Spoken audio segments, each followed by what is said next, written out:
It was an ordinary Tuesday, or so I thought, until Daniel, my husband, walked in with an unsettling grin. "I've got great news, Emily. I've decided to renovate our house with the $1 million you inherited," Daniel announced, his eyes gleaming with a mix of greed and triumph. I felt my heart skip a beat. "What? How?" My voice trailed off, a cocktail of shock and disbelief swirling within me. My father had passed away recently, leaving me a substantial inheritance, but I hadn't mentioned a word of it to Daniel. Sensing my confusion, Daniel leaned in closer, his grin widening. "Oh, I have my ways. Your dear mother was quite helpful after a little persuasion." The revelation hit me like a freight train. Daniel had stooped to blackmailing my own mother to learn about my inheritance.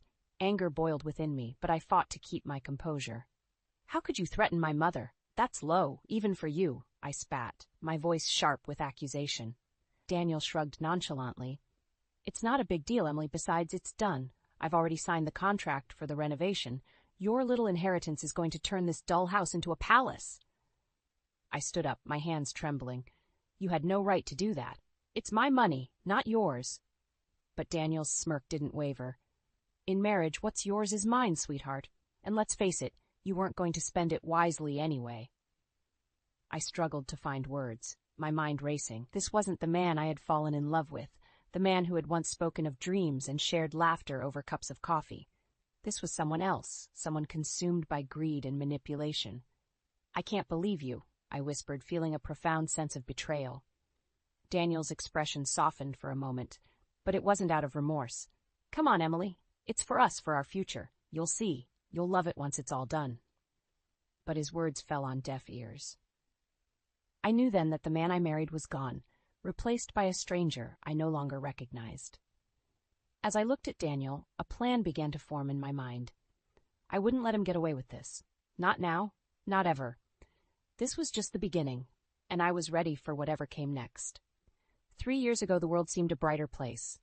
I was 25, dedicated to my career at the bank, and hopeful about love. That's when I met Daniel at a dating agency. He was a salesman, a year older than me, with a charm that could light up a room. "Our paths crossing like this must be fate," Daniel had said on our first date, his eyes sparkling with what I believed was genuine affection.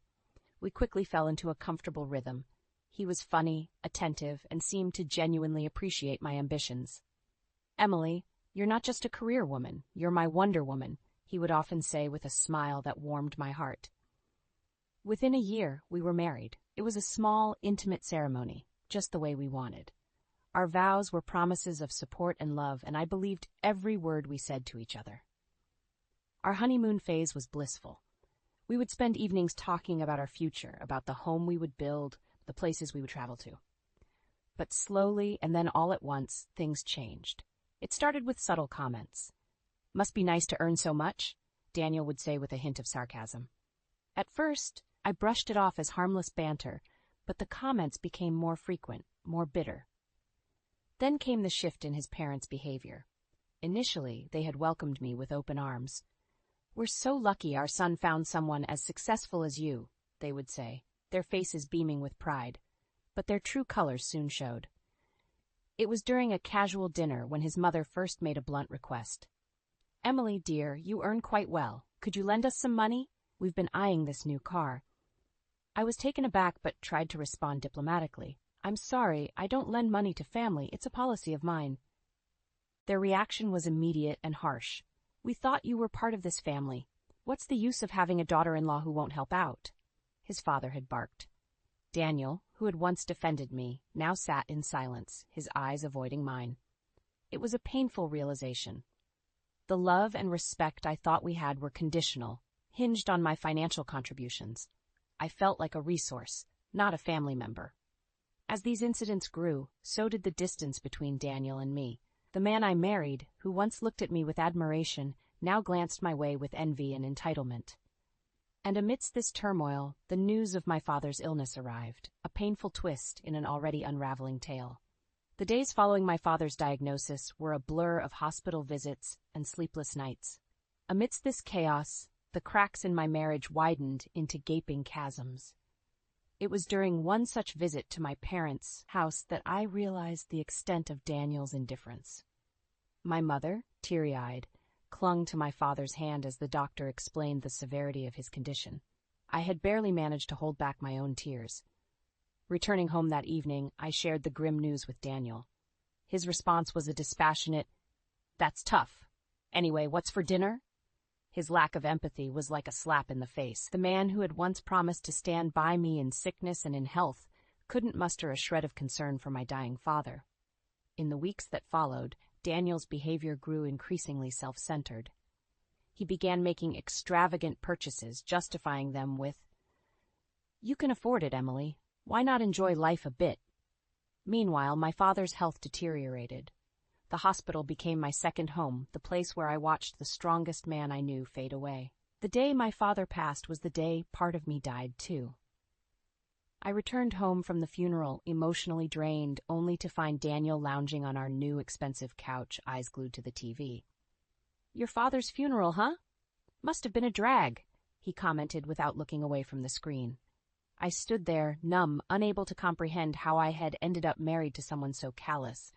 The grief for my father mixed with a growing loathing for the man I shared my home with. It was then that I decided I couldn't live this lie any longer. I needed to get out, to free myself from this toxic marriage. But before I could even broach the subject of divorce, Daniel dropped his bombshell about the inheritance. His knowledge of the money, gained through threats and manipulation, was the final straw. I realized then that Daniel wasn't just indifferent, he was predatory. He had been waiting, biding his time until he could sink his claws into my inheritance. That night, as I lay in bed, a plan began to take shape in my mind. If Daniel wanted a battle over the inheritance, I was ready to give him one. But it wouldn't be the battle he was expecting. I would fight, not just for my father's legacy, but for my own dignity. Daniel had underestimated me, and that was going to be his biggest mistake. The weeks following my father's funeral were a tumultuous mix of grief and seething anger. My mind was a battleground, torn between mourning and the need to confront Daniel about his deplorable actions. One evening, I decided it was time to face the issue head-on. "We need to talk about the divorce," I said, my voice steady despite the turmoil inside. Daniel, lounging on his chair with a beer in hand, looked up with feigned surprise. "Divorce? Now? You really want to stress yourself more after your father's death?" His words were like venom, but I refused to let them weaken my resolve. "Yes, now. I can't pretend everything is fine between us." He scoffed, finishing his beer in one long gulp. "Fine, we'll talk later. I'm tired tonight." With that, he retreated to the bedroom, leaving me standing alone in the living room. The next day, and the day after, it was the same story. Daniel evaded every attempt I made to discuss our failing marriage. It was clear he was playing for time, perhaps hoping I would change my mind or that the issue would somehow resolve itself. But I was done waiting for Daniel to take our problems seriously. I started consulting a lawyer, preparing myself for the legal battles ahead. As I navigated the complexities of divorce proceedings, another shock came my way. A bank statement slipped under our door revealed the extent of Daniel's spending spree. He had drained our joint savings account, leaving almost nothing. I confronted him, my heart pounding with a mixture of fear and anger. "You've used all our savings, Daniel. How could you?" He shrugged, his expression unapologetic. "I thought you wouldn't mind. After all, you have that big inheritance coming, don't you?" It was then that I realized Daniel saw me not as his wife, but as a financial resource, a means to fund his lavish lifestyle. The man I once loved was long gone, replaced by a stranger driven by greed. Feeling betrayed and alone, I poured my energy into finalizing the divorce. I was determined to reclaim my life, to break free from the shackles of a marriage that had become a prison. As the days passed, my resolve only strengthened. I was no longer the naive woman who had fallen for Daniel's charm. I was a fighter, ready to face whatever challenges lay ahead. And as I prepared for the final showdown with Daniel, I knew one thing for certain. I would emerge from this battle stronger and more resilient than ever.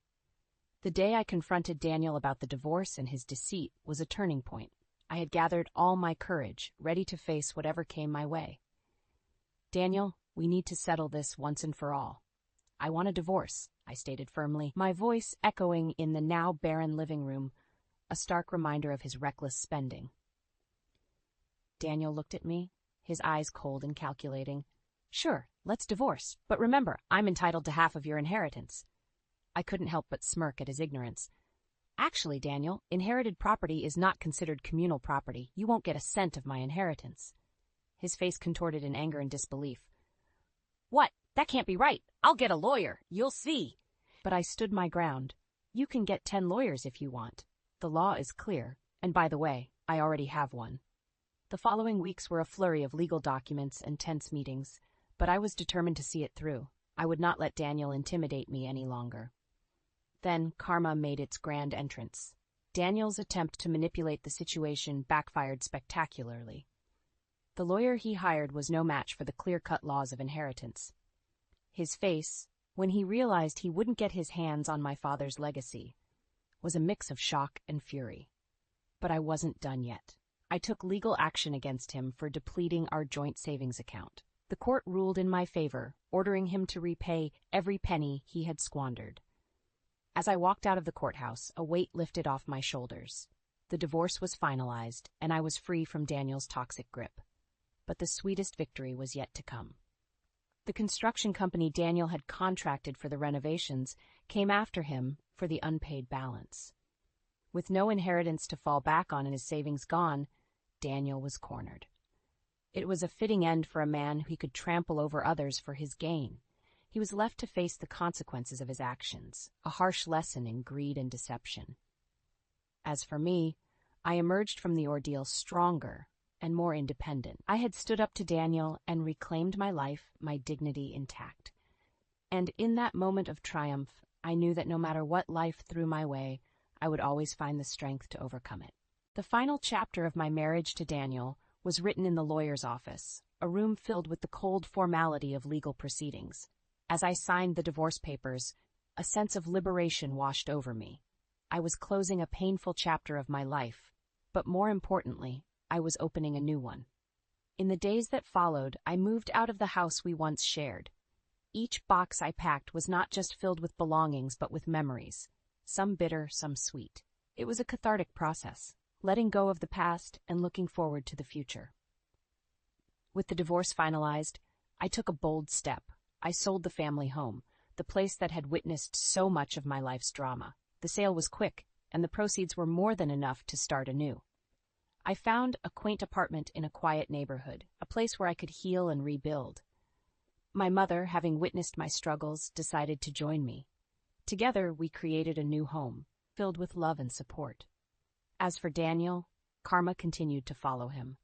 The legal battles over the renovations and his financial mismanagement left him in a precarious situation. He tried reaching out to me once, a half-hearted attempt at reconciliation, but I was no longer the woman he once manipulated. I had learned a hard lesson about trust and the dangers of greed. But more importantly, I had discovered my inner strength, my ability to stand up for myself and fight for what was right. Now I spend my days working at the bank, a job I've always loved, and my evenings are filled with laughter and conversations with my mother. We often talk about my father, keeping his memory alive in our hearts. And in those quiet moments, I reflect on my journey. The pain, the betrayal, the fight for justice, it all led me to this point. I am stronger, wiser, and more resilient. Daniel's betrayal was a harsh blow, but it taught me the importance of self-respect and the value of standing up for oneself. I emerged from that storm not as a victim, but as a survivor, ready to face whatever life has in store for me with courage and grace. And so as I turn the page to this new chapter in my life, I do so with hope and a heart full of possibilities. For I know now that no matter how dark the night, the dawn always brings new light.